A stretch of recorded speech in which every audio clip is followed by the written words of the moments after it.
Hi friends, welcome to my channel. బాగున్నారా? ఈ ఉపవాసము సెకండ్ డే మాది. ఇప్పుడు మేము పొద్దున్నే లేచి వంట ఏం చేశానని చూపిస్తున్నాను. నైటే చికెన్ తీసుకొచ్చారు మా బావ. చికెన్ ఇంకా నైట్ 3ంటికి లేచి వండాను.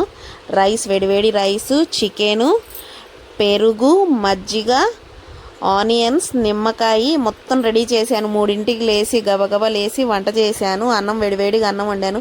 పొద్దున్నే కదా ఫ్రెండ్స్, వేడిగా అన్నం లేకపోతే తినలేము. ఇంకా నేను గబగబా అన్నం పెట్టుకొని తింటున్నాను. ఇంకా మా బావ కూడా పక్కన తింటున్నారు. గబగబా లేచి అన్నం తింటున్నాను. దీంట్లో ఒక షాకింగ్ ఏంటంటే మా ముజ్జు కూడా లేచి అమ్మి నేను కూడా ఉంటాను ఉపవాసం అని చెప్పి ఇంకా వాడు కూడా లేచాడు.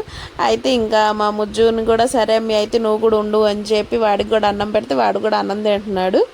పొద్దున్నే లేచి ఇంకా టైం అవుతుంది. ఇంకా అప్పటికే 4:30 అయింది. ఇంకా అరగంటే టైం ఉంది. అందుకని గబగబా అన్నం తింటున్నాను.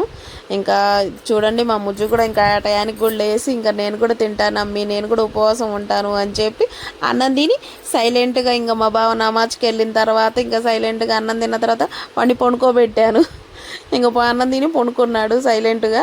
అది మా ముజ్జు చూడండి నేను ఉపవాసం ఉంటానని చెప్పిది. ఇంకా మా బావ కూడా ఇంకా గబగబా అన్నం తింటున్నారు ఇంకా టైం అవుతుందని చెప్పి. Okay friends, bye.